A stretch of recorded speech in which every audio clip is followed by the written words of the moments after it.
هنتكلم عن فيلم اللعب مع العيال.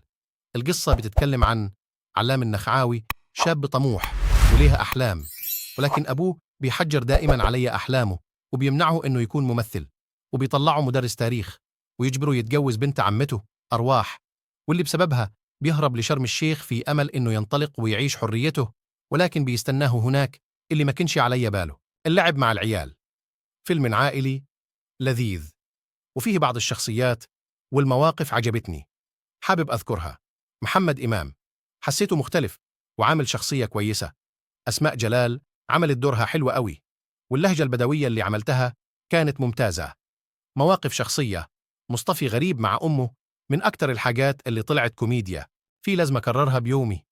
فؤاد كان بيقول شعر كانت حلوة قوي، والتوقيت اللي كانت بتتوظف فيه كانت في الجول. الأطفال اللي كانوا موجودين قدموا كوميديا حلوة قوي مع محمد أمام، والطفل اللي عمل دور حنيذة كاريزمته عالية وعنده قبول جميل تعديل. ماجد الكدواني موجود في الفيلم بس بصوته بس، وانبسطت لأنه شارك في العمل ده. نيجي بقى للي معجبنيش. للأسف كان في مواقف مكررة كمحاولة إنها تضحك ولكن معجبتنيش، زي محاولة تعليم باسم سمرة الشر لمحمد أمام. كنت حاسسها شبه فكرة فيلم الناظر لما اللم بيحاول يعلم علاء ولي الدين الصياعة.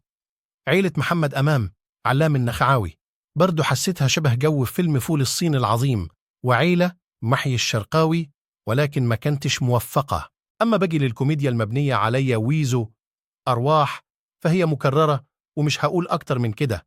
الجرافيكس ما كانش أقوي حاجة، والحيوانات المعمولة شبه جرافيكس النمس اللي كان في فيلم الإنس والنمس. فبصفة عامة الكوميديا كانت أقل من التوقعات، ولكن مش هتبقي متضايق وبرضه مش هتضحك جامد كتير. وبس كده التقييم النهائي للفيلم هو 7/10. يلا بينا، لو عجبك الفيديو دوس لايك واشترك في القناة وشغل زر الجرس.